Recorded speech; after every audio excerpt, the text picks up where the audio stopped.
दोस्तों, भारत माता की जय, वंदे मातरम। હું મુકેશ વિશ્વકર્મા આપની વચ્ચે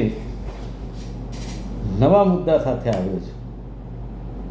દરરોજ નવા જ મુદ્દા હોય છે. આપણી ચેનલ આપણે કંઈક નવું કરીએ. સૌ પ્રથમ, વિશ્વાસઘાતથી બચવું એ આપણો મૂળ મંત્ર છે. સમાચારની શરૂઆત કરીએ. સૌ પ્રથમ, ગુજરાતની જેલો હાઉસફુલ છે. 14,108ની ક્ષમતા સામે 17,000થી વધુ કેદીઓ છે.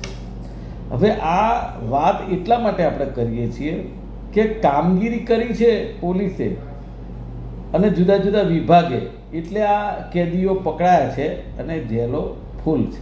વાત સાચી, ગુજરાત પોલીસ ઉપર આપણને ગર્વ છે. પરંતુ આ વાત ત્યાં આવીને અટકે છે કે આટલા બધા ગુનેગારો બન્યા. આ રાજ્યની અંદર ગુનો કરતા લોકો અચકાતા નથી, એટલે વારે વારે ગુનો કરે છે અને આટલા બધા ગુનેગારો સાબિત થાય છે. એટલે મૂળ વાત ક્યાં આવે છે કે ગુજરાતમાં કાયદો અને વ્યવસ્થાની સ્થિતિ કથળેલી છે. આ વાત ગુજરાતની જનતાને કરવા માગું છું. બાકી જેલમાં કેદીઓ હોય એની કોઈ ચર્ચા કરવાનો આજે કોઈ અર્થ નથી, પણ વાત ગુજરાતની જનતાએ સમજવાની છે. આજે કોઈ ચૂંટણી નથી, આજે કોઈ મતદાન નથી, આજે કોઈ પ્રચાર નથી, પણ જે રિઝલ્ટો જોવામાં આવે છે એનાથી મને એમ થાય કે ગુજરાતની જનતાને આપણે વાત કરવી જોઈએ. એ અમારો ધર્મ. પછી સમજવું કોને ન સમજવું એ પ્રજાનો ધર્મ. નંબર 2, આશ્રમ રોડ પર હવે ગૌરવ પથ નહીં બને. કોન્ટ્રાક્ટરે કામગીરી અધૂરી છોડી દીધી.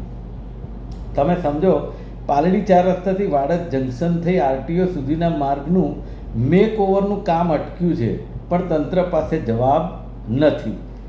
એટલા માટે કે આ સરકાર કે આ કોર્પોરેશન હંમેશા ચૂંટણીના મોડમાં રહે છે, એવું કહેવું છે એમનું. અને સરકાર કેવી રીતે બનાવી લેવી, સત્તા કેવી રીતે હાંસલ કરી લેવી, આ એક જ લક્ષ્ય છે. સત્તા મળી ગયા પછી, સરકાર બની ગયા પછી આપણું લક્ષ્ય શું હોવું જોઈએ? ગુજરાતની પ્રજા કે દેશની પ્રજા જે ટેક્સ આપે છે એ ટેક્સના પૈસાનો કઈ રીતે સુચારુ વહીવટ થઈ શકે અને પ્રજાને પ્રાથમિક સુવિધા કે સુખાકારીના જે કોઈ કામો હોય એ પૂરા કરી શકાય. પરંતુ એમાં આ સરકાર ઊણી ઉતરી છે. આ જ સમજાવવા હું કાયમ માગું છું. ગુજરાતની જનતા સમજે, ખૂબ સારી બાબત છે. બાકી અમે અમારો ધર્મ બજાવતા રહેવા. ગુજરાતમાં એક જ વર્ષમાં 8,984 લોકોનો આપઘાત કર્યો છે. આવા બનાવ છે, એટલે સુસાઇડ કર્યું છે. એમાં 71% પુરુષો છે. આજની જે ઝડપી જીવનશૈલી જે છે એ મૃત્યુને પણ ઝડપી બનાવ્યું. કારણ શું છે? માત્ર એક પ્રશ્નો નથી, આમાં સરકાર એટલી જ જવાબદાર છે. કારણ કે આજની મોંઘવારી, બેરોજગારી, નોકરીઓ મળતી નથી અને નોકરી મળે તો એનું પૂરું થતું નથી.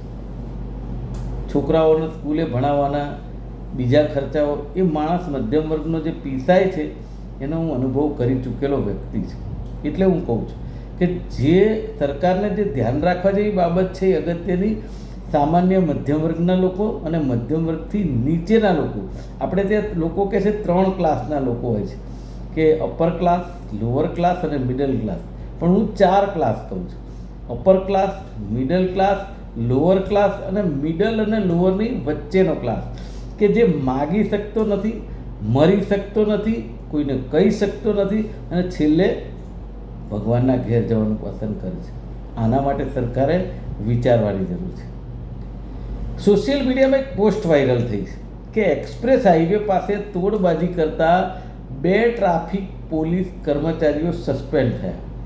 સાહેબ, આ 2ના સમાચાર છે ને એ આપણને થોડાક શરમજનક લાગે. ગુજરાતની અંદર આવા 10થી 15% લોકો ફરે છે કે જે તોડબાજી કરે છે, અને પોલીસ ખરેખર હોય પણ ખરા અને ન પણ હોય. તો આ બનાવો બધા બને ક્યારે? કે ગુજરાતની કાયદો અને વ્યવસ્થા કથળી ચૂકી હોય. લોકોને ડર નથી કે હું ગુનો કરીશ તો મને આ સજા થશે, મને પોલીસ પકડી જશે, મારા ઉપર ગુનો દાખલ થશે. આ જે ડર હતો એ નથી. મને એક જમાનો ખબર છે, આજથી 30 વર્ષ પહેલાં, કે આપણી બાજુના ઘરમાં જો પોલીસની જીપ આવે ને તો આપણને પરસેવો થઈ જાય. એ સમય હતો. આજે એ સમય નથી. એના કારણે ગુજરાતની પરિસ્થિતિ ખૂબ ખરાબ છે. સમજે ગુજરાતની જનતા એવું મારું ચોક્કસ કહેવું છે. આજે બસ આટલું જ. આપનો ખૂબ ખૂબ આભાર.